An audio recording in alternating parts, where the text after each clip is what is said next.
In order to understand that view of emptiness and the presentation of all the other phenomena, it's very useful to have this understanding of the various lower schools. Some of them are older, some of them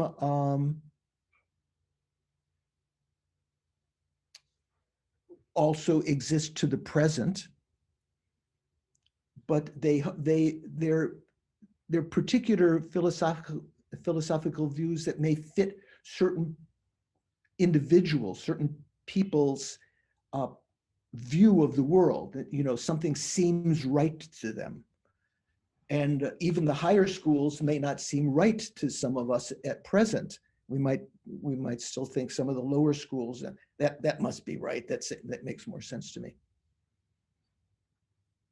There was a quotation in this book, Cutting Through Appearances, and I don't think I noted it down, but it's something. If one of you already has it at your fingertips, maybe you can quote it more directly.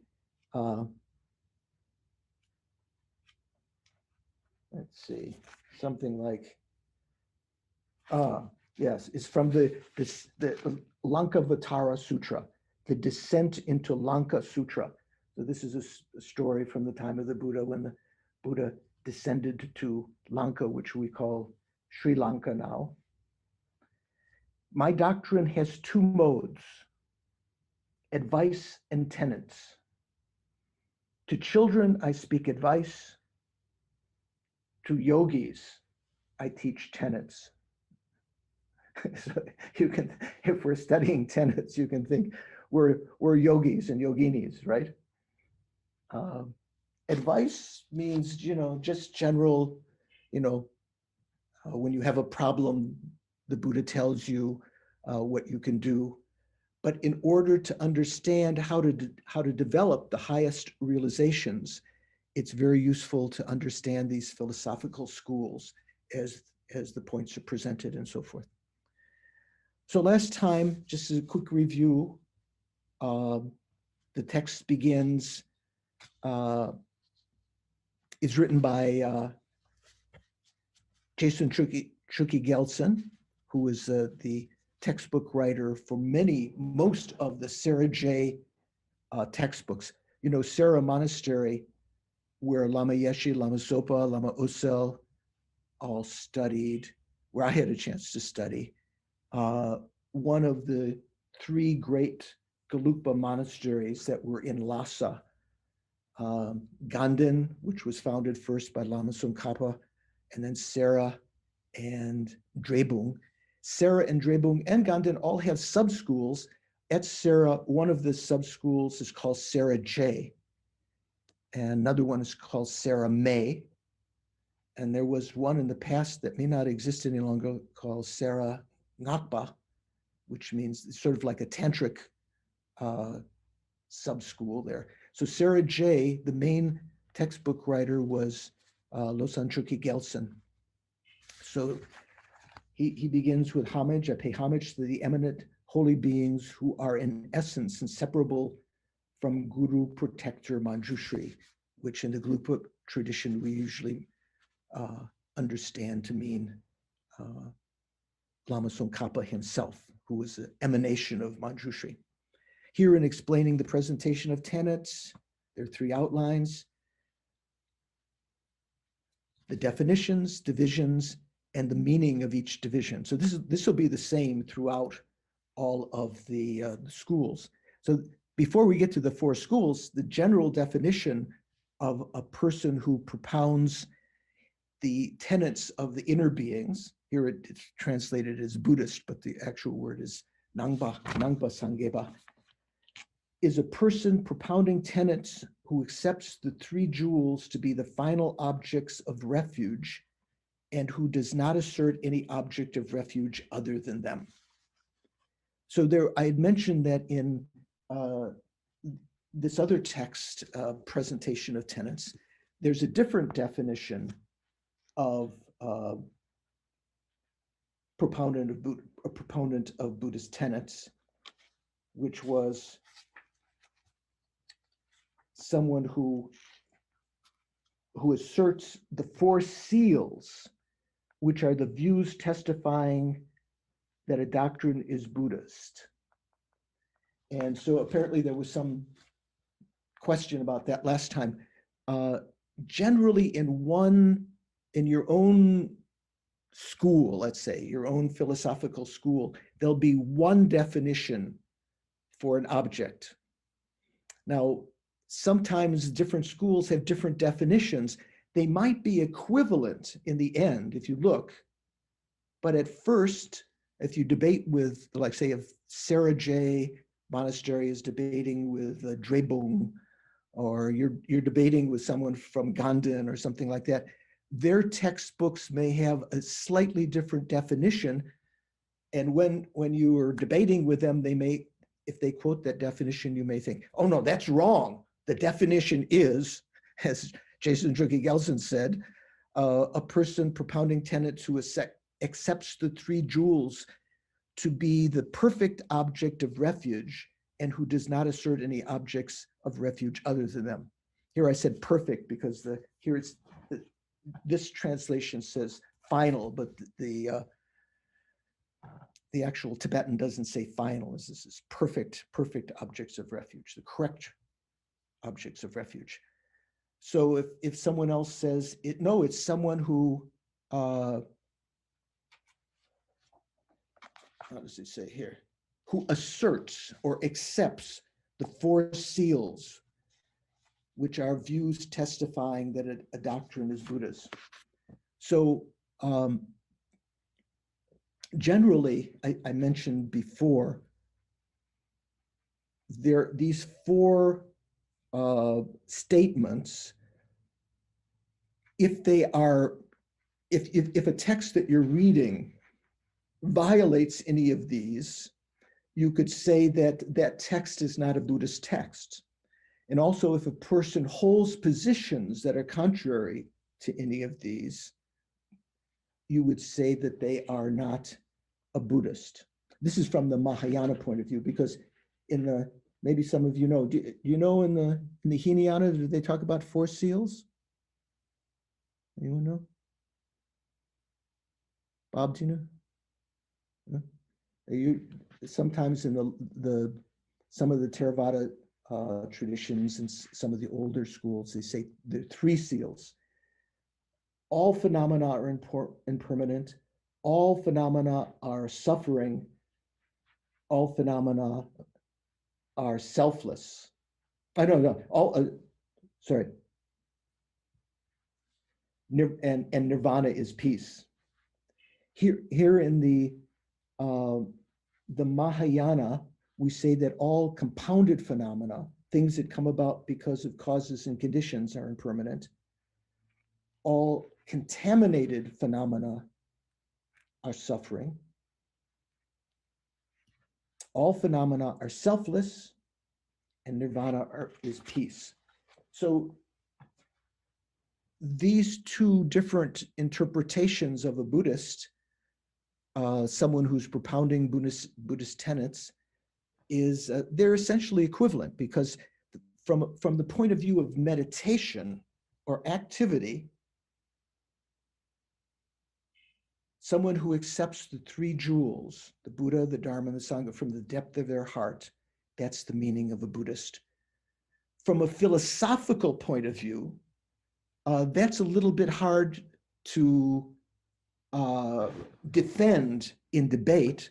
So someone who accepts the four seals as a definition of Buddhist is more easy to defend in debate. You may not understand what that means. Say, for instance, when we talk about consciousness, you know the word consciousness. Consciousness can be divided into two: primary consciousness and secondary consciousness, mental factors, we call them. Primary consciousness has two different definitions. One of them is, say, from the meditational point of view, experiential point of view, primary consciousness is that which knows the mere presence or entity of the perceptual field without delving into its details, sort of just like there's something there. Mental factors are conscious phenomena which know the details. They may experience feeling, make discriminations, move the mind from one part to another. Whereas, so that's one definition of primary consciousness, which is experiential. From the point of view of philosophy, that is very difficult to defend in the debating courtyard. So there's a philosophical definition that's held by some that says primary mind is that which shares 5 commonalities with its accompanying mental factors. I don't know if any of you have run across that. Anyone familiar with what I'm talking about? Gelden? No? Shares 5 similarities?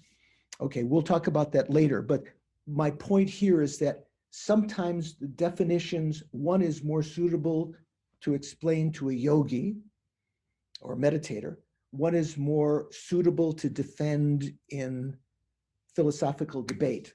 So here are the 2 definitions of a person who propounds Buddhist tenets, one that's in our text and one that's in the cutting through appearances. They're equivalent, but one is more suitable to hold up in debate, and one is more suitable to sort of understand through experience. Okay. And then we said that there are 4 divisions of proponents of Buddhist tenets: the Vaibhashika, Sautrantika, Chittamatra, and Madhyamaka.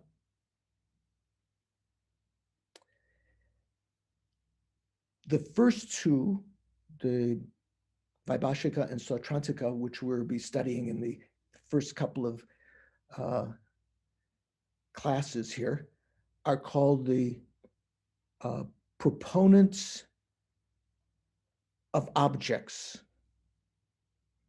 So that will be explained in a little more detail later. Truly, they propound that there are truly established external objects. So now, and also this is what we did, we just going a little review from last time, the explanation of the Vaibhashika, the Sautrantika, the Chittamatra, and the mind-only school. And the Madhyamaka. So, let me see here.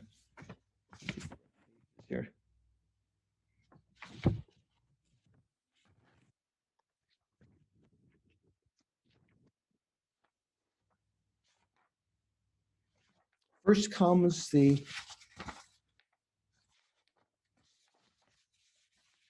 sorry, I don't have these.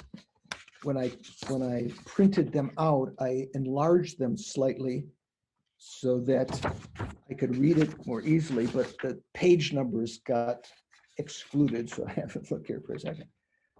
So, okay, tenets. Okay, there we go. So, the Great Exposition School of Vaibhashika. And I think all of the schools will have these same 7 divisions that this is divided up into. Definitions, divisions, the etymology, the way of asserting objects, the way of asserting object possessors, which in answer to Doris's question before means subjects, objects and subjects. The way of asserting the selfless, here it says selflessness, but it says selfless. And the presentation of grounds, the grounds and paths. So in terms of subjects, just to anticipate a little, there are generally 3 kinds of subjects. Consciousnesses are subjects in that they have an object that they perceive. Persons are subjects because they possess objects. They have teacups and computers and iPhones, and they also possess the same objects that their consciousness possesses. They know objects. And the third kind of subject are articulate sounds, sounds that express some meaning, and so they possess their subjects in the sense that their objects are the objects that they point to. Okay, again, that will come in more detail later. So then the definition of a Vaibhashika is a proponent of particulars, you could say. That's the Vaibhashika in Tibetan is chetak mawa. Chetak means particular. So it's just say the definition of a Vaibhashika is a person propounding Hinayana tenets, lesser vehicle tenets, who does not accept self-knowers, but does assert truly established external objects. And again, I said last time that will come in more detail later, but let's give a little bit of background here. Remember, when we talk about knowers or consciousness, generally you can divide knowers in various ways. You can divide consciousness, let's say, into primary consciousness and secondary mental factors. It's like if you have a big pizza pie. Did I mention this last time, pizza pie?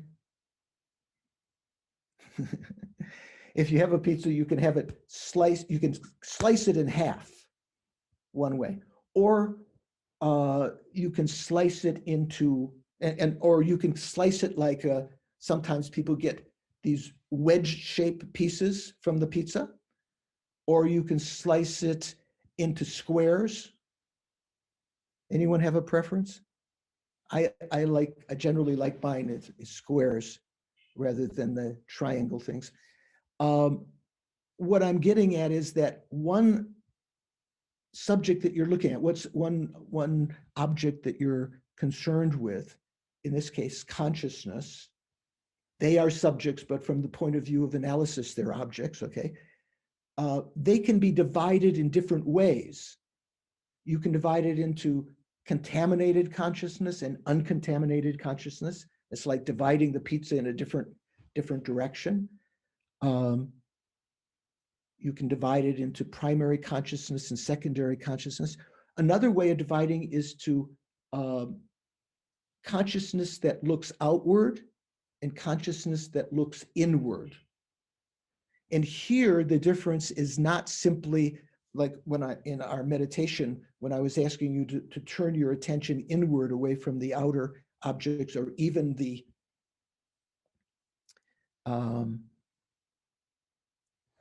the thoughts that are running through your mind. So turning, not in that sense, but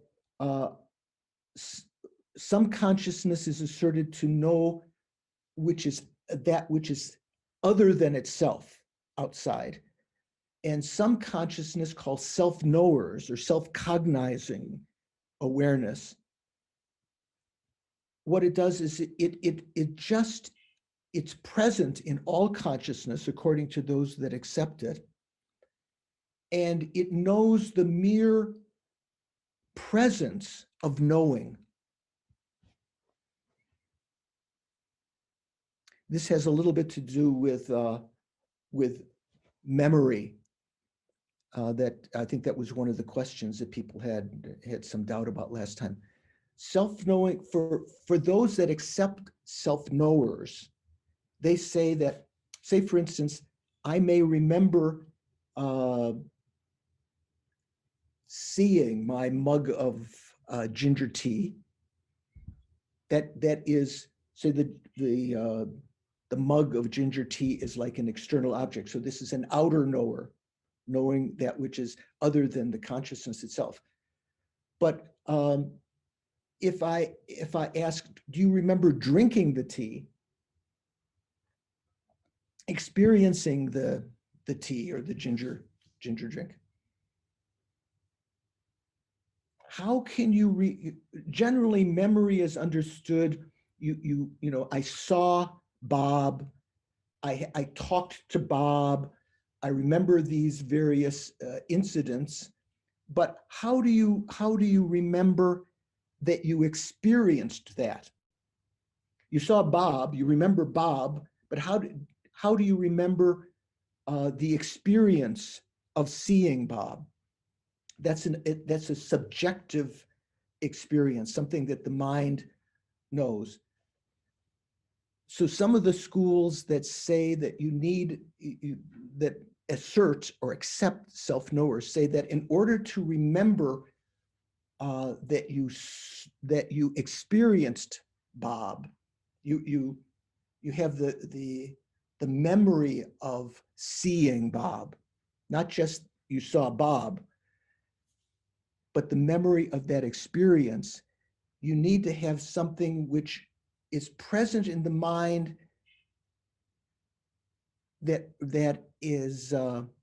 verifies that you had that experience, and that's what's called a self-knower. The schools that say that you don't need self-knowers, both the Vaibhashika here doesn't accept self-knowers, and the highest philosophical school does not accept self-knowers. They both say that, well, especially in the Prasangika, I'm not sure exactly what the Vaibhashika position is. I think they don't have a particular reasoning, but the Prasangika says that to remember experiencing the taste of the tea, that's a self-knower, a subjective experience. In order to recall that, it was sufficient to recall the ginger tea, that the fact that you remember the ginger tea infers that you had an experiential consciousness of that. Okay. Again, when we get to the schools that propound a self-knower, there'll be more explanation of that. So we said in this text, in the second outline is divisions. There are 3 divisions of Vaibhashika according to this text: the Kashmiri Vaibhashikas, the Aparantaka. Here it says from the Western region.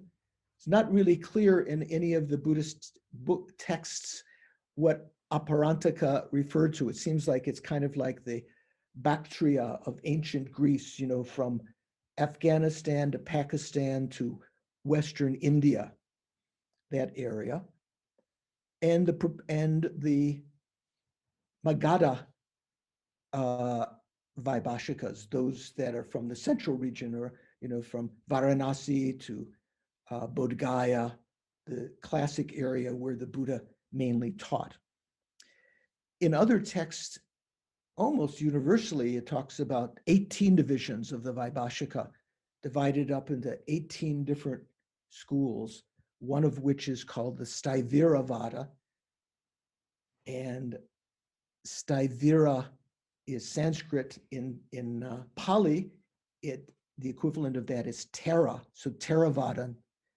Theravada is only one of the 18 Vaibhashika schools. Then the etymology, why are they called Vaibhashikas, or proponents of particulars? They are called that because they propound tenets through following a text called the Mahavibhasha,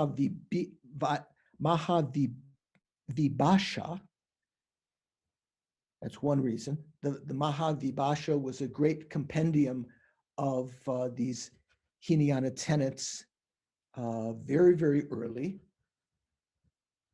And someone who followed the Vibhasha, the initial V would be strengthened to long, because Bhashika, this we talked about last time. Or alternatively, they're called Vaibhashikas because they propound the 3 times to be particulars.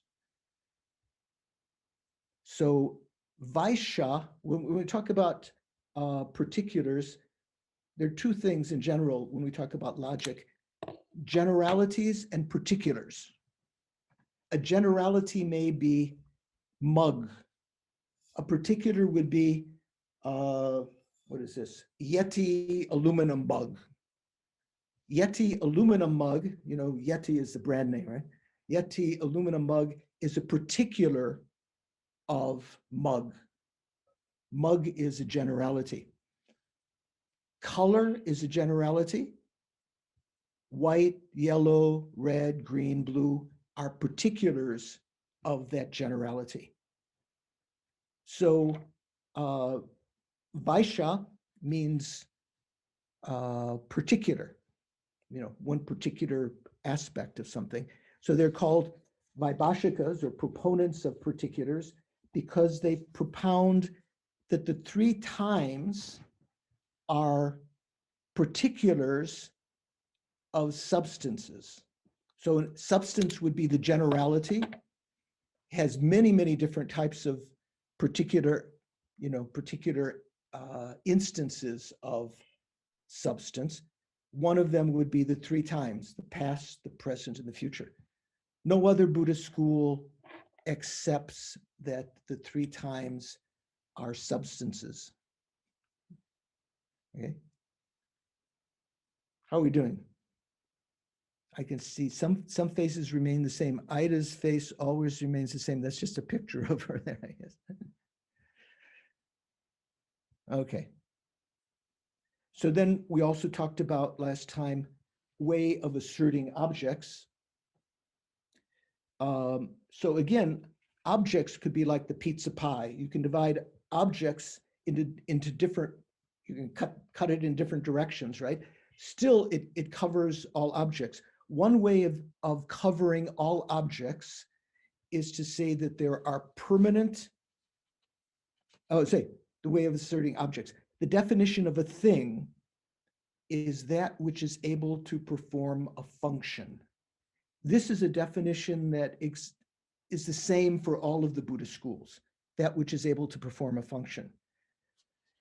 So Vaibhashika has their own exclusive way of looking at things. They say that there are both impermanent things and permanent things. Generally, if something is able to perform a function, for the other schools other than Vaibhashika, it has to be impermanent. It has to, in order to perform a function, it has to interact in some way or itself change, in which case it would be impermanent. But according to the Vaibhashika, they say that some permanent things, like space, uncompounded space, performs a function in that it allows things to move through it. So the other schools say that this is bananas. They don't accept that. But anyway, according to Vaibhashika, they divide things into 2, permanent and impermanent things. Okay. Examples of permanent things are uncompounded space, analytical cessations, and non-analytical cessations. Remember, analytical cessations means the ceasing of, let's say, afflictions in your mind, the delusions, through the application of their antidotes so that they will never arise again. Generally, like for instance, if you have a problem with anger management, you may try to counteract that by meditating on compassion, or I'm not sure what Western anger management, what other antidotes they have, but whatever antidote you try to use there, that doesn't provide an ultimate antidote to anger. The anger can arise again, even if you meditate on compassion or some other things. The only way to cease, to have a cessation of anger so that it will never arise again, is through analysis, realizing selflessness, say for instance, and in realizing the selflessness of the person,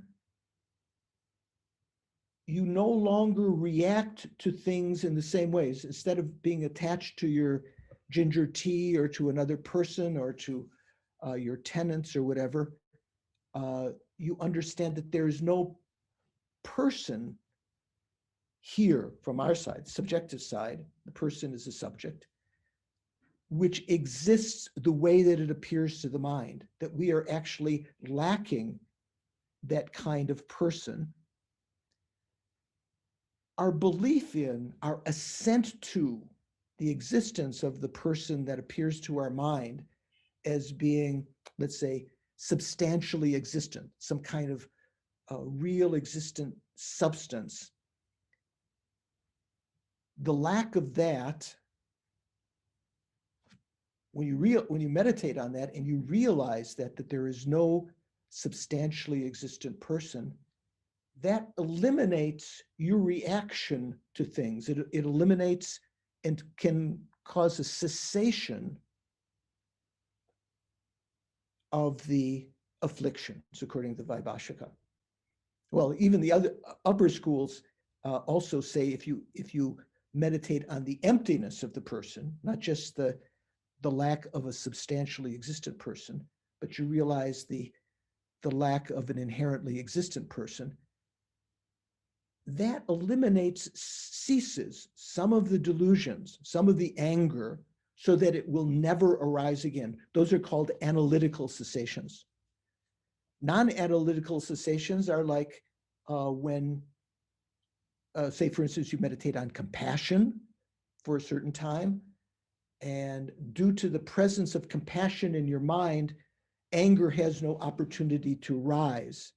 That's called a non-analytical cessation. It's not due to analysis of the person and so forth. Those are examples of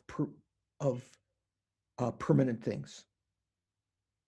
Uncompounded space. Is all space permanent? Who knows? Nadine, do you know? Space, is all space permanent? No, the space in my room is not permanent. Why is that? Because this room is not permanent. This room is, there's one reason. Generally in Buddhism, we say there are two kinds of space. The general meaning of space, in Sanskrit, akasha, is just the absence of obstructing contact. I was going to say mere absence of obstructing contact. For the Vaibhashikas, they don't accept the word mere, because mere absence refers to what's called a non-affirming negation. When you reject something and don't affirm something else in its place. Say mere lack of contact, of obstructing contact. For the Vaibhashika, all negations are what are called affirming negations. They always have to affirm something else in their place. So you just say the lack of obstructing contact is a definition of space for the Vaibhashika. Other schools say the upper schools say the mere lack of obstructing contact. They accept non-affirming negations. And that lack of obstructing contact is something that's permanent. It doesn't change. It's not as though the fact that there is space changes from moment to moment. The other kind of space, which is impermanent, is what we call intermediate space. So that sort of like you can see with your eye, maybe the clouds come in the sky and you understand that, you know, that space changes from moment by moment. So there's two kinds of space, permanent space and impermanent space. Here we're talking about uncompounded space. That means that it's permanent. Examples of impermanent things are that which is created, products, and impermanence itself. These are three synonyms of impermanent things: the created, products, and impermanent or impermanent phenomena.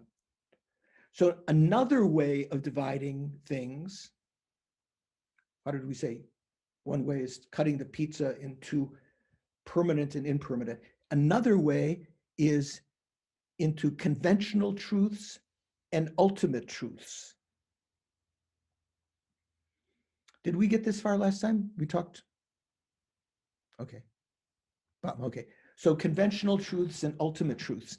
Now, if you've studied for some years, if you studied the Lan Rim, generally we say from the Madhyamaka point of view, or say from the Prasangika point of view, the highest philosophical schools, has a different meaning than here for conventional and ultimate truths, almost diametrically opposed. So for Vaibhashika, conventional truths are phenomena such that an awareness apprehending them is thrown out. Here it says canceled. The Tibetan word dorwa means kind of like swept away, is no longer functioning.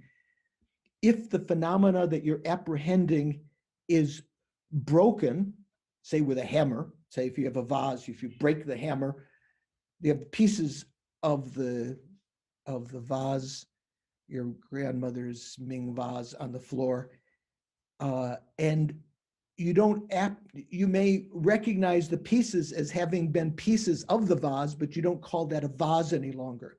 Something like that is called a conventional truth. Also, even if you don't break it up like that, if you analyze it mentally, you separate the parts, like say, for instance, atoms. If you separate the thing in such a way that it is, let's say, here it's talking about a woolen cloth.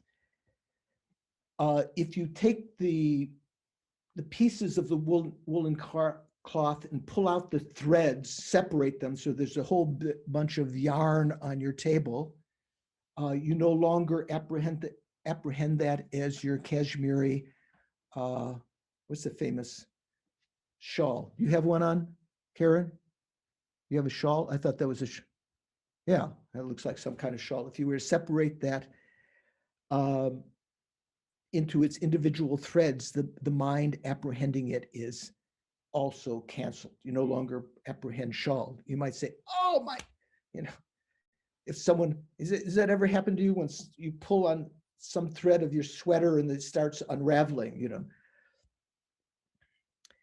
On the other hand, an ultimate truth is something such that cannot be canceled if it is broken or mentally separated into its individual parts.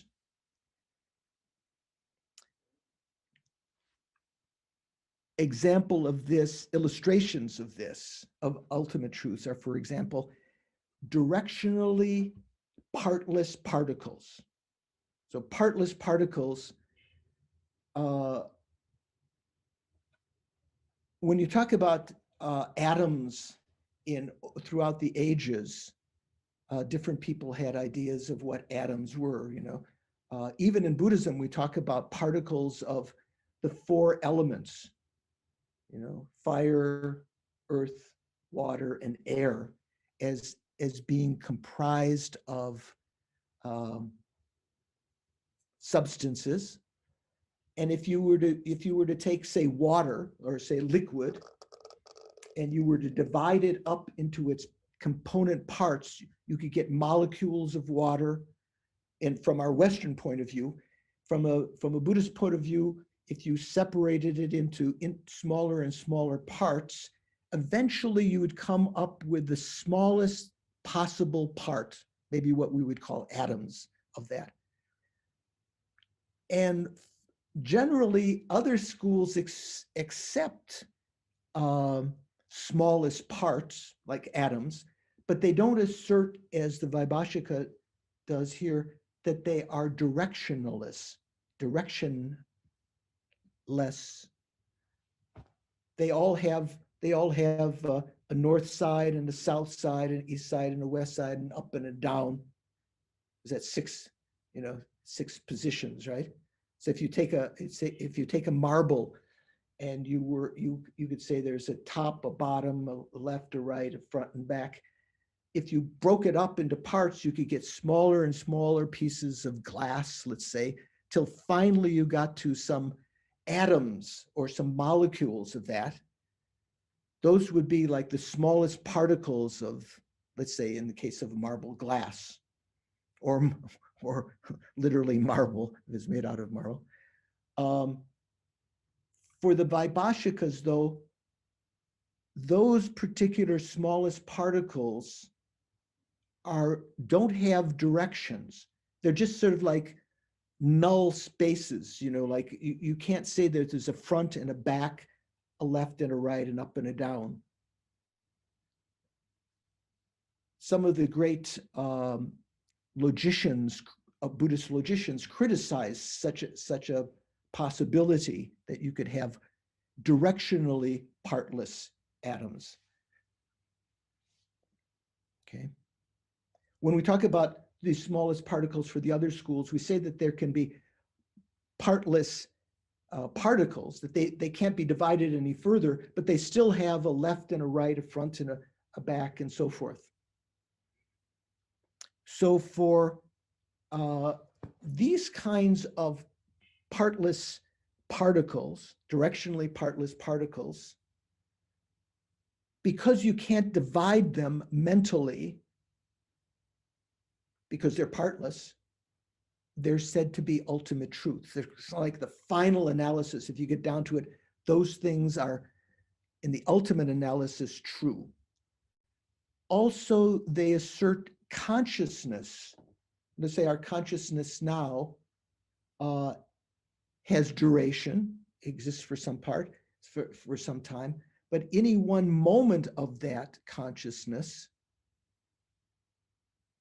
maybe you can say the consciousness right now at 1:14. It was almost just turned 1:14. But even that, maybe you could divide up into hundredths of a second or thousandths of a second. Finally, for them, for the Vaibhashikas, there are moments which cannot be divided any longer. Upper tenets don't accept that. They don't accept partless moments of consciousness. They would say that that is an ultimate truth also, partless moment of consciousness. I think in some of the Theravada traditions, when they do Vipassana meditation and they meditate, they try to observe the smallest sort of partless moment of consciousness. Upper tenets say that there are not partless moments of consciousness. You can always get smaller and smaller divisions. So you can divide things into conventional truths and into ultimate truths.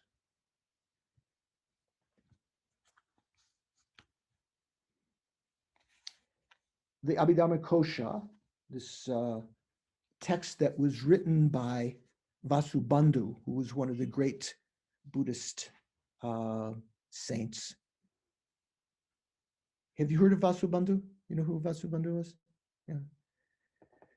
Vasubandhu had a brother named Asanga. Maybe you've heard of Asanga. Asanga is the one who meditated on Maitreya for 12 years and never even had a good dream, kept on leaving after every 3 years, 4 times, and he would be somehow come to the conclusion that he could, by seeing certain things outside, he would see that a bird flying into a little hole in a rock had smoothed, due to the feathers of its wings, had smoothed the edges of that hole over entry, maybe many generations of birds. And he thought, well, if a bird's feather can erode rock, I could realize Maitreya. So he'd come back another time. So Asanga was, from the very beginning, predisposed toward the Mahayana. His brother Vasubandhu was predisposed to the Vaibhashika, well, to the Hinayana. And once Asanga had pointed out certain things to Vasubandhu, his brother, Vasubandhu became a Mahayanist, wrote many great Mahayana texts, and he wanted to purify the negative karma. In the past, he told Asanga, oh, the Mahayana is like a sky flower. Do you know what a sky flower is? A flower that just grows in space without being connected to the ground. Is there such a thing? I'm not talking about vines crawling up. They still, eventually they're connected to the ground or to some soil or something where they get their nutrient, right? Or the son of a barren woman. A barren woman is by definition someone who can't have children. So the son of a barren woman is something that doesn't exist either, right? So Asanga criticized the Mahayana, saying the Mahayana is like a sky flower, like the horns of a rabbit. Rabbits don't have horns. They have ears that might be mistaken for horns, right? And once he became a Mahayanist, seeing the reality of the Mahayana, to make amends for that blasphemy, that criticizing the Mahayana, he wrote a text called the Abhidharma Kosha, Compendium of Abhidharma, higher knowledge. So in that text, here it says treasury of manifest knowledge, but in the text itself, it says, what is Abhidharma? It says higher knowledge.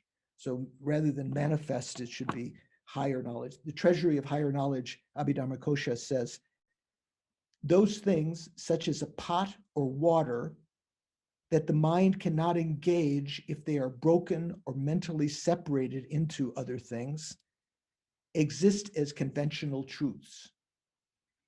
Others exist as ultimate truths.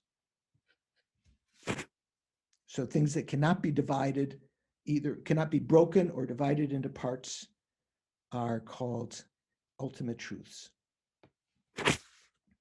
The 3 times are asserted to be substances for the Vaibhashika.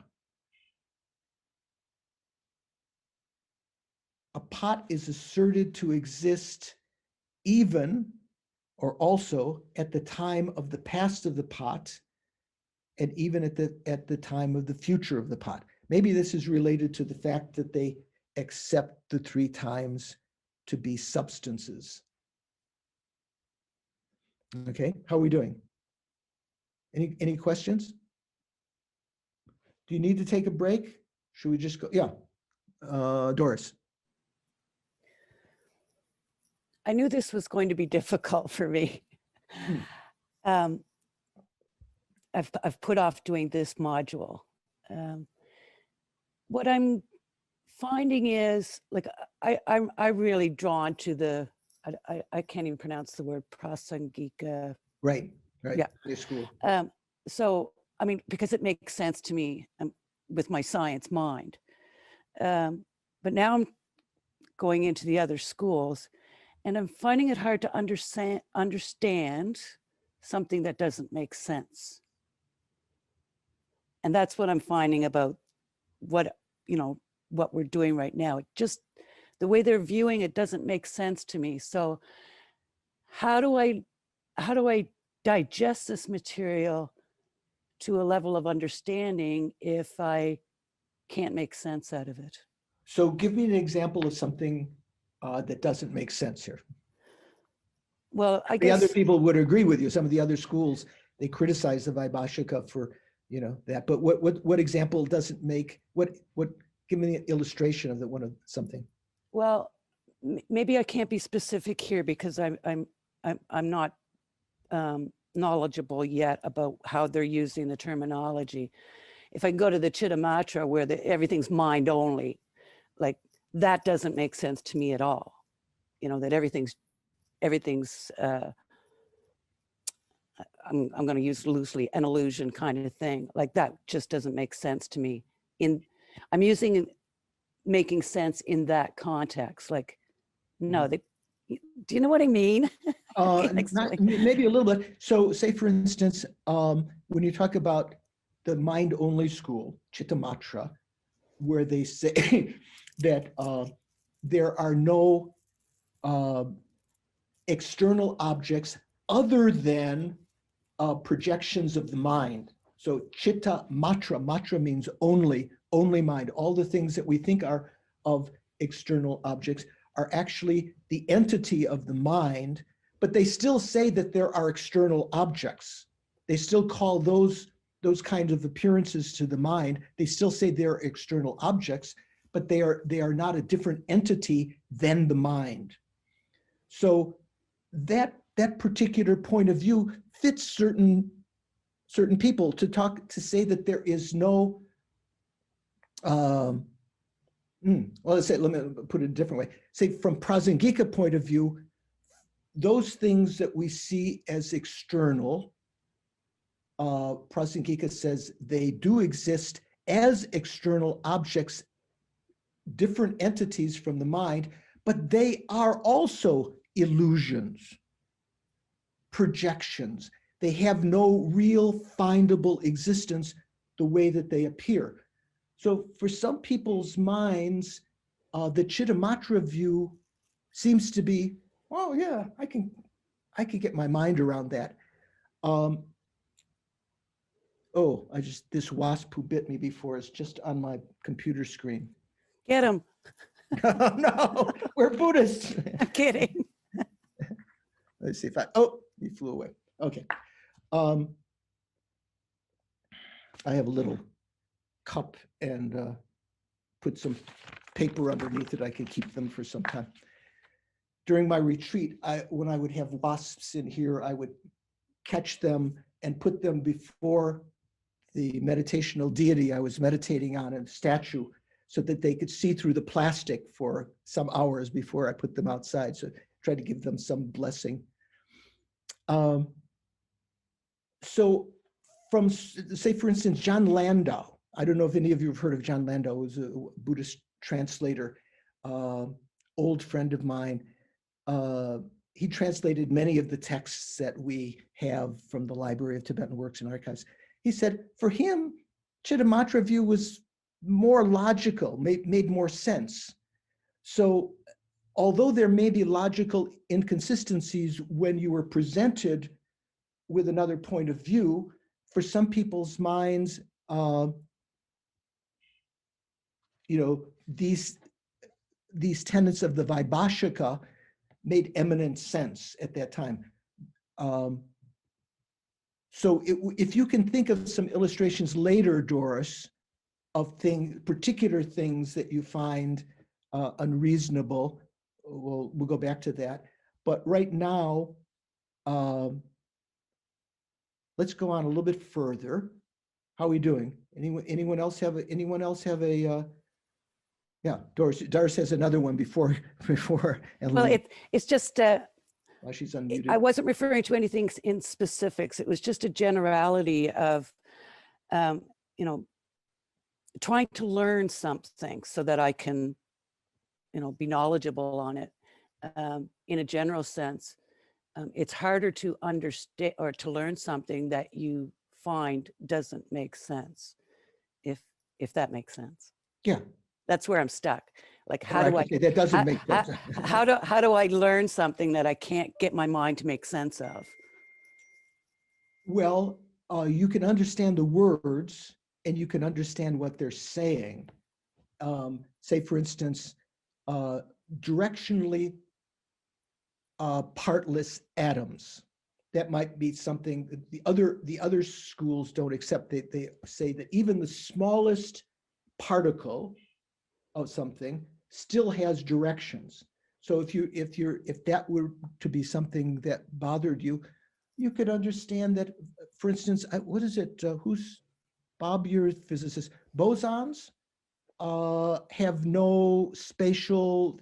You can compress a certain particle, not neutrinos, but I think some bosons or some other particles. You can compress more and more into an infinite number of particles in a small space. I can't remember if it was bosons or not. Well, but I think actually electrons are the closest thing that we know of that seems to be a partless particle.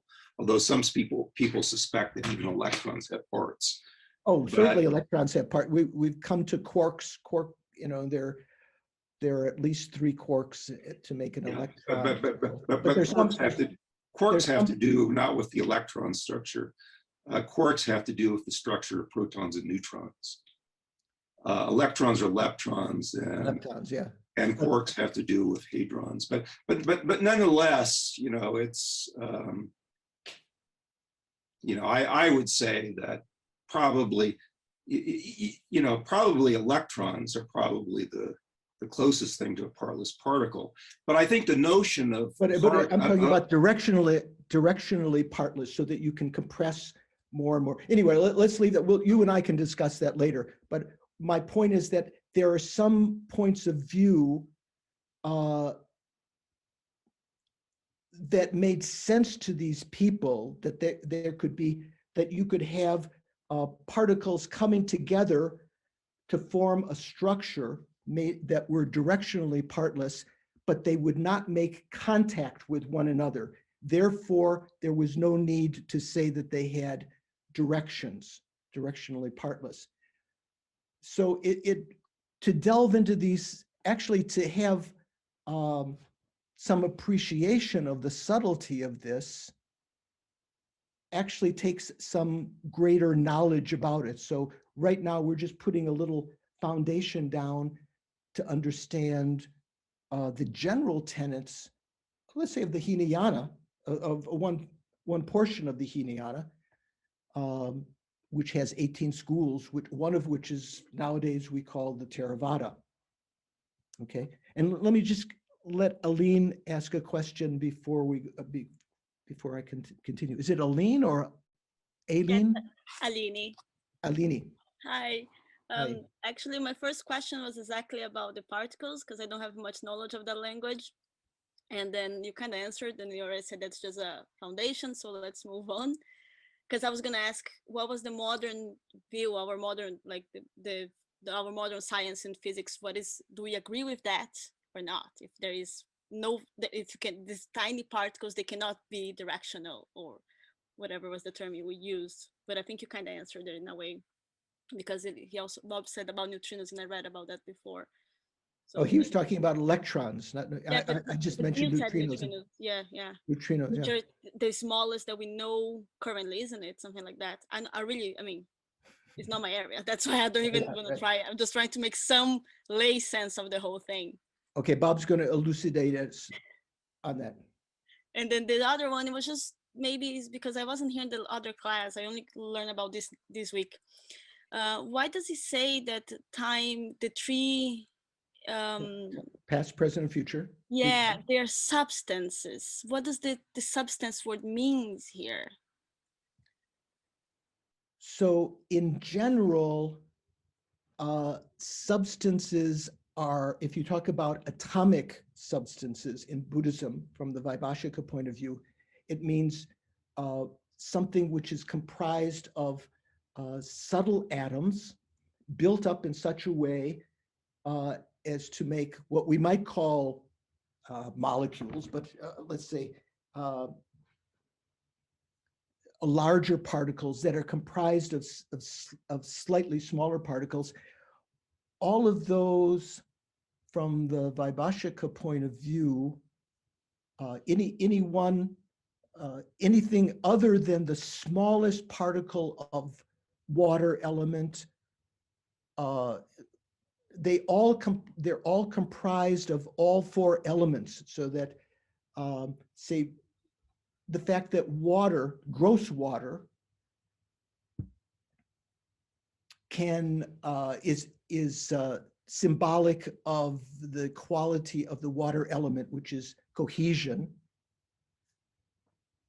Still, it has a quality of the earth element in that it can support. They say that such that a boat can float on the water indicates that water molecules have within them some earth element, and that gross,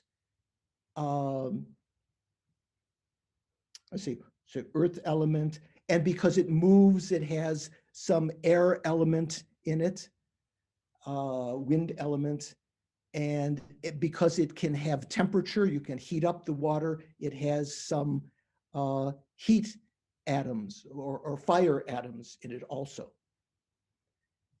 So, and I forgot, what exactly was your question? What did the word substance here mean? Oh yeah, so when we talk about general molecular or atomic substances, we mean things that are comprised of these smaller atoms, smallest atoms. So from their point of view, time itself, although it's not comprised of atomic atoms of substance, generally when we talk about substance, there's going to be the substances that are made of these subtle atoms and so forth and molecules. They say that time also has an analogous kind of durability, that it remains, that the past of the pot exists at the time of the present of the pot, and therefore there has to be some kind of durability, which we often associate with substance.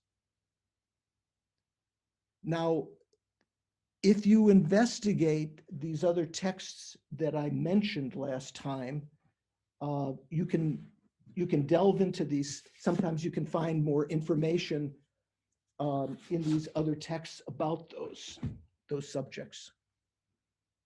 Okay. Bob, did you want to say something? Or Yeah, I wanted to say, I mean, the whole notion of this directionality off and touching is actually very important.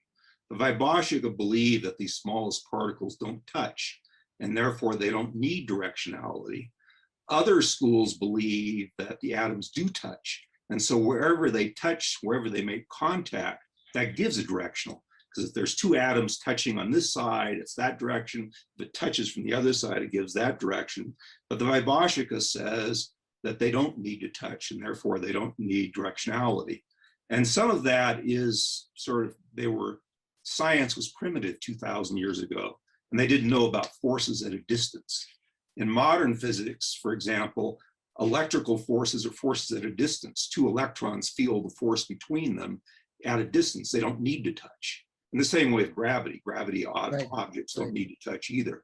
So that sort of is why you don't, has a lot to do with the directionality. And with the 3 times, the reason why the motivation for that was to explain karma. Because, you know, if I create a karmic action now, 50 lifetimes later, it ripens. How does that karma continue to exist so that it can ripen 50 lifetimes from now? So they said, well, that karma has to be a real existing object, and it has to continue to exist until it ripens. And so in that sense, it's sort of like a substance. It's a real existing thing. And so then the whole confusion is that if things can continue to exist from the past, how do we distinguish the past from the present? And Venerable George can, but there are motivations for these things for why they talked about, Yeah. you know, these various things. That, you know, these various philosophical points weren't random. They were put in there to explain something that the Buddha said, so that the end result of the philosophy, you end up with the words that the Buddha said when he was alive. thank you. That was excellent. I don't hope that we're gonna answer this ever. Actually, not in this class, but when you talk about this whole idea of time, it's a whole other concept, right? Because I know, I mean, physics, there's a whole time is is a whole new section, and so it's very interesting to know that 2000 and so years ago they're already trying to understand this directionality of time, and then it's a wonder. I never thought about this. If you have created karma, it has to keep existing. How does that actually impact? That's brilliant. Okay, I have to. That's it. Thank you. Okay, yeah. I'll catch up. Thank you. So in terms of the upper schools, they didn't necessarily, not all of them said that they touched, but that there would be, with respect to the argument from the Chittamatra point of view, when they criticized the partless particles, that there had to be if you took one atom, wherever it was, whether it touched or not, there would be another atom to its east, to its west, to its, up and below. And so you could discriminate the upper portion and the lower portion. Maybe that's a little bit like what we accept now, action at a distance. They didn't necessarily have to touch, but they still had directional parts. In terms of karma, I've never heard, in fact, I've never heard that the 3 times being substance was the Vaibhashika rationale for the durability of karma. Generally, we say that karmic imprints are imprinted according to the various tenets. According to the Vaibhashika, it's imprinted on the mental consciousness or something similar to that. Or those that, and we'll talk about it later in this section on Vaibhashika, they say it's an actual something which is called topa, acquisition, when you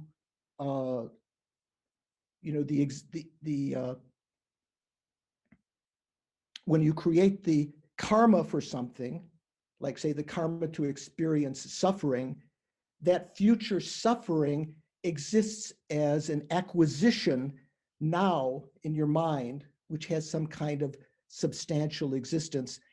Maybe that's what you're talking about in terms of the 3 times, but generally they don't, I haven't heard that the 3 times being substance is related to karma. But anyway, well, you and I can discuss that later. Let me go a little bit further. The 5th outline, way of asserting subjects or object possessors. Remember, subjects or object possessors are of 3 kinds: consciousness, persons, and articulate sounds. They are all said to be related to their object, have a certain kind of relationship that they possess their objects. So here we're mainly talking about persons. So it says there are various assertions. The assertion of the mere collection of the 5 aggregates to be an illustration of the person.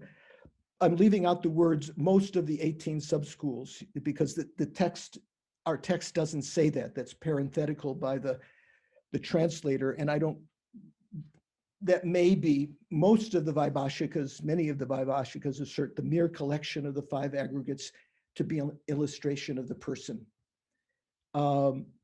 There's an assertion of the mental consciousness to be an illustration of the person. I don't believe that is the proponents of the Aparantakas, the great exposition from the Western region. I haven't seen that in any of the other texts, and so forth. So here it says, in parentheses, it says, for example, the Kashmiris assert the continuum of the aggregates to be an illustration of the person. I think I'm not sure that it's only the Kashmiris who that may be one of their main assertions, but the main point is this, that there are different points of view about, in the Vaibhashika, of an illustration of the person. Let me continue for a minute. Say, for instance, from the point of view of of the Prasangika, the highest philosophical school that you may have heard of, the person is merely imputed upon the 5 aggregates. Is just a name attributed to the 5 aggregates. For all of the schools below that, there's always something that can be pointed to as an illustration of the person. From a point of view of Prasangika, we say that Bob or Eileen or Karen or who was the other girl that was there, Nadine, you can say that's the person, but you can't find an from the Prasangika point of view, you can't find an illustration of that person. From the schools lower than that, there's always something that you can finally point to and say, well, that is an illustration of the person. Even for the Svatantrika Madhyamaka, the Chittamatra, the Sautrantaka, and the Vaibhashika, there's always some illustration of the person. And these are some of the typical things that they say, that the mere collection of the 5 aggregates, you know what the 5 aggregates are, right? Anyone not know what the 5 aggregates are? It could be hard to tell if anyone. So the 5 aggregates means the form aggregate, the feeling, discrimination, compositional factors, and primary consciousness. Remember before I was talking about primary consciousness that knows the mere presence of the perceptual field. That the mere collection, that could be pointed and said, that's an illustration of the person. The Prasangika would not accept that. The mere collection of the 5 aggregates is that upon which the person is imputed. So that's not an illustration of the person. But for the Vaibhashika, that's one kind of illustration of the person. That's finally what you can point to. Others say that it's the mental consciousness at any one moment that is the illustration of the person. And others say it's the continuum of the mental consciousness, because the person has a continuum also that is an illustration of the person. Bob, you wanted to say something? Yeah, I have a 2-part question. One part is, I know that the word illustration is a technical term in Tibetan Buddhist logic. And my question is that for our purposes, can we make that synonymous with what in English we would call just an example? So that's the first part of the question. And the second part of the question is that since Buddhism asserts selflessness, I assume that when we're talking about the illustration of a person, that we're arguing about what the conventional self is.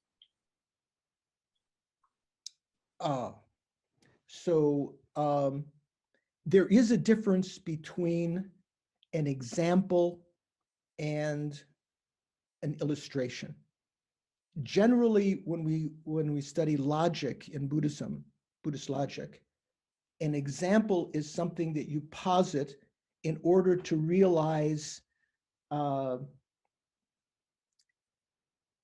concomitance of the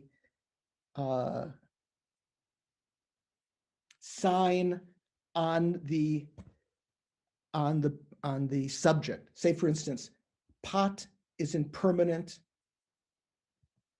because it's a product. Have you heard of that proposition before? A pot is impermanent. Why? From a Buddhist point of view, you need to realize subtle impermanence. You need to realize a logical argument for that. Pot is impermanent because it's a product of causes and conditions, and therefore it will change over time. Example, like sound, like the sound of a bell. So you can realize that the sound of a bell is impermanent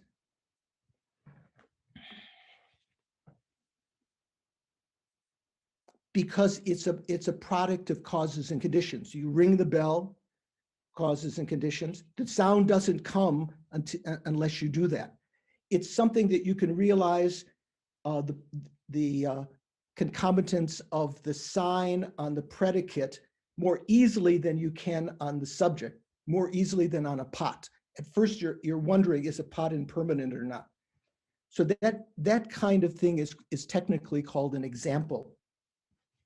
An illustration has to do with the when we talk about definitions and the definendum. Say, for instance, the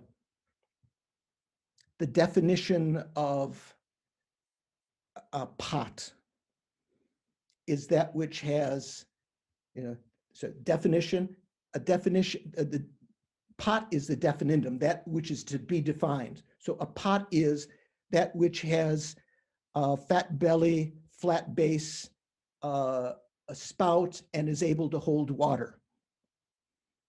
Sometimes people joke that's the definition of a Yeshe, sort of flat bottom, fat belly, able to hold water. So in that case, if you talk about a generality, you can give instances of it, and you can give illustrations of that. So illustrations are slightly different than examples, although just colloquial, if we don't go into those details, colloquially you could say example, but for the sake of consistency in your notes, later when you learn these other things, you might want to go back and see whether it said senshi, which means illustration, or pei, which means, we say perna, which means for example. It has slightly different meanings. Was there something else? I can't remember what you said. Illustration and example and. Yeah, the notion of selflessness, because we say that there's, that in Buddhism, we believe that everything is selfless. So you're talking about illustrations of a self, which is a person. So I assume that we must be talking about the conventional self when we're looking for illustrations of a person. Could you clarify that, please? So if we're talking about Vaibhashika, you wouldn't talk about the conventional self, because conventional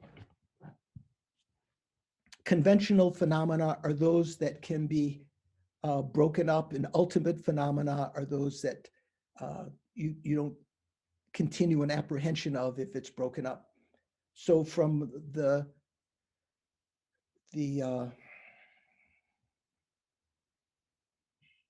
Vaibhashika point of view, Sautrantika point of view, they don't explicitly say that the illustration of a person is the conventional person.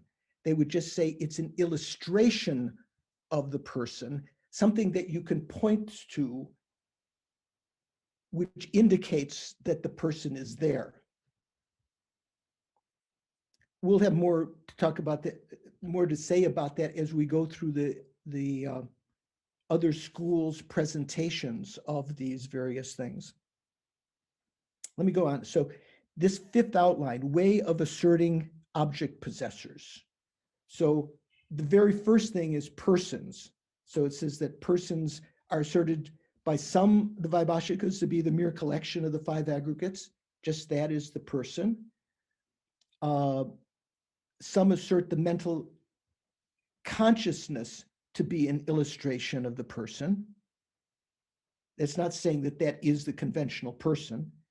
And some, and then there are other assertions, such as the continuum of the aggregates to be an illustration of the person. Okay, so having talked about subjects that are persons, another thing is subjects which are consciousnesses. So there are two kinds of awareness or consciousness: valid cognizers and non-valid cognizers. So what we would say is, we have to understand what's meant by valid here. Valid is is the translation of the Sanskrit word pramana. Have any of you heard of pramana? Pramana, there's a famous text that we study in logic called Pramana Vartika, explanation of pramana. Pramana can mean valid, it can mean prime, can mean authentic. Like for instance, we proved that in the famous text by Aryadeva, maybe some of you have on your shelf, called the 400 stanzas of the yogic deeds of bodhisattvas. In there, I think the second chapter is proving that the Buddha is pramana, is authentic, is valid. So whatever the Buddha says can be taken, having accumulated merit for 3 countless great eons and so forth, eliminated all the faults, developed all the qualities. Whatever the Buddha says can be taken as authentic, as pramana. His words can be said to be pramana. So here, when we talk about 2 types of awareness, when we talk about pramana, we talk about a certain, the take of the Vaibhashika on the word pramana is not that it is valid alone, but they take the pra of pramana, mana meaning mind, they take the pra as meaning fresh. So for the Vaibhashika, the first moment, the fresh moment of an apprehension, say when you first see something, you first see an orange or you first see a rose, the first moment of that visual consciousness is like the engine of a train that pulls the rest of the cars. The first moment, by its force, because it's fresh, is a valid cognition or a prime cognition, or to say a fresh cognition, pramana. The subsequent moments are not valid any longer. They're pulled along by that first moment of consciousness, which was valid when you saw something freshly. And the second, third, fourth, whatever there is in a stream of eye consciousness, all of those are no longer valid because they're not fresh. They're not prime. So there are 2 types of awareness: valid cognizers and non-valid cognizers. Actually, the upper schools also accept there are 2 kinds of cognizers, valid and non-valid, but they have different meaning of what prime means, what pramana means. They don't say that it has to be fresh. They say that it just has to be non-deceptive, has to get to the meaning of the object. So the subsequent moments of that would be subsequent valid cognizers. The second, after the engine, the other cars would still be valid, but they wouldn't be fresh. So there are 2 types of valid cognizers: direct valid cognizers, or direct pramana valid cognizers that are direct, and inferential valid cognizers. So what does that mean? I just give a general explanation before we finish up. We're getting to the end, right? We're getting to a couple of minutes before the end. So when you talk about consciousness, the sense consciousnesses, eye, ear, nose, taste, and tactile, all know their objects without any kind of conception. They're said to engage with their object directly, not by means of a mental image. So of those consciousnesses, let's say an eye consciousness, if there's a continuum of seeing the rose, the first instant of that I consciousness is a direct, valid cognizer. The subsequent moments of that for the Vaibhashika are direct cognizers, but they're no longer fresh, so they're no longer valid from their point of view. They take the etymology of the word pramana, the pra to mean fresh or prime. Inferential valid cognizers, so let's say a valid cognizer is something by which you can know something unambiguously, non-deceptively. The Vaibhashika add the extra word sartu, miloa, miluid lo. Sartu means fresh. The other schools don't say it has to be fresh, but it has to be non-deceptive. Another way of knowing things validly, knowing that you've actually gotten to something and realized it, is through a process of mental logic called inference. An inferential valid cognizer is one which has, through the force of logic, has realized, for instance, that there is no inherently existent person, say from the Prasangika point of view. You've proved that with perfect logical reasoning, and when all of the elements of that logical argument arise in your mind together, you have what's called an inferential valid cognizer.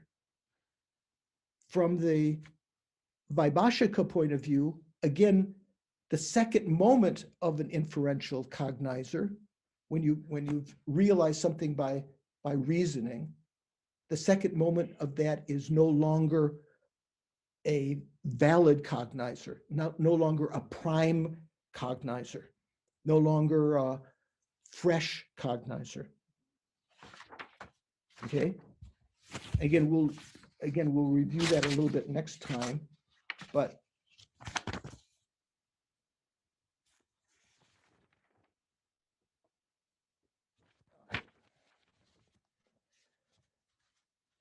and I'll just, for the sake of putting in the divisions, there are three types of direct valid cognizers. Sense direct perceivers, or direct valid cognizers, mental direct perceivers. So this is different than inferential cognition, which you know with your mental consciousness, and yogic direct perceivers. Okay, we'll stop there. What do you think? Tough bones, dry bones? What is it? Rowena? What do you think? You have to unmute yourself so I can hear you. You're still mute. There you go. There we go. I've heard some of this. I've heard this from Dawn before, and you're slowly waking me up because I realize that I really need to review all this.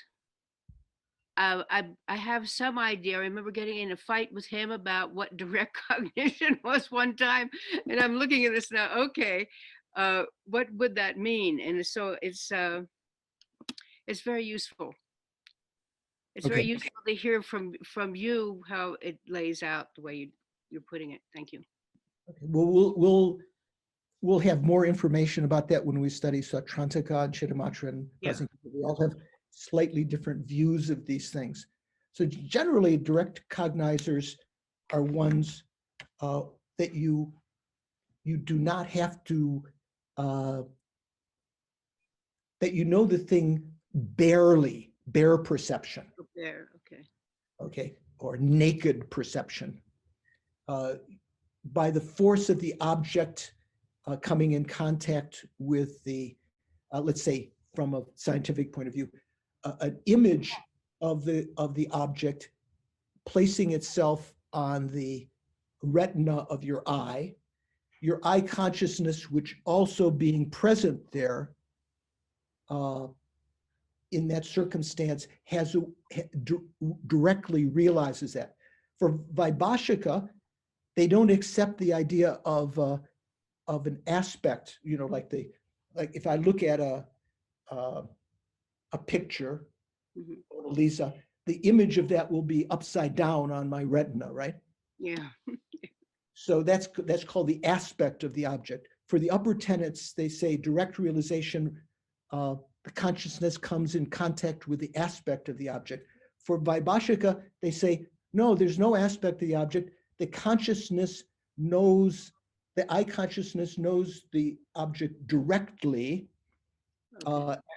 as though it actually goes out to the object, which the upper schools and science would say is not the case. Okay. I just feel I have such a conditioned mind that seeing your anything mind. directly is like a joke. Your mind is conditioned. All of our minds are conditioned. Before we end, any other thing that's irritating that you got to get off your chest? We'll continue this next time, and Don will be able to go over some of this with you in the discussion group afterwards. Let's make a brief dedication.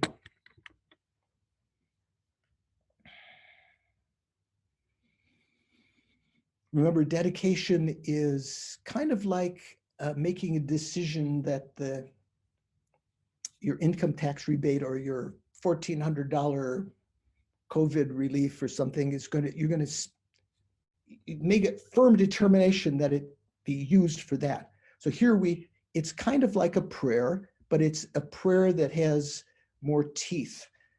It's wishing, desiring that the merits that we've created this morning, and you can include all the merits that you've created in your life, that they would all ripen in such a way that they are not simply experienced in some samsaric contaminated happiness in the future, but that they become the substance by which you make spiritual realizations up to and including enlightenment for the sake of all sentient beings. Due to these merits that I've created this morning and in the past, may I quickly become a Buddha, a Guru Buddha, teaching Buddha, and lead, and as a result of that, lead each and every sentient being into that very same enlightened state.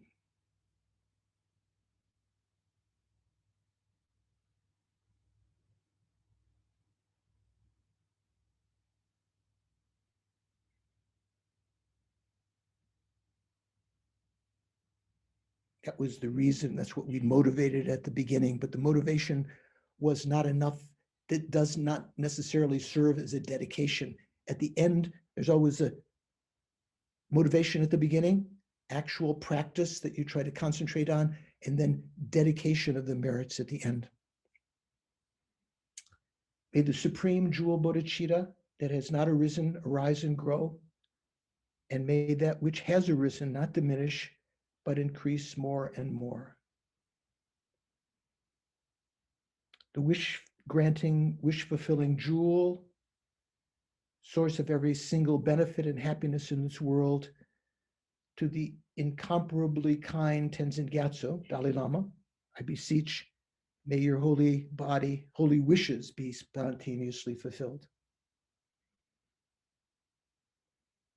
You who uphold the subduer's moral way, who serve as the bountiful bearer of all, sustaining, preserving, and spreading Manjunath's victorious doctrine, who masterfully accomplish magnificent prayers honoring the three jewels, Savior of myself and others, your disciples, please live long.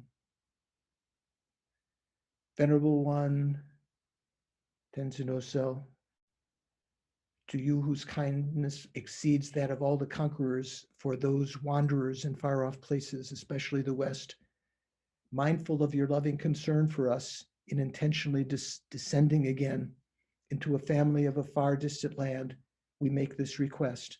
O Lama, please live long. So thank you. I will leave you now in the able hands of Bob, and hope to see you again next week. Take care.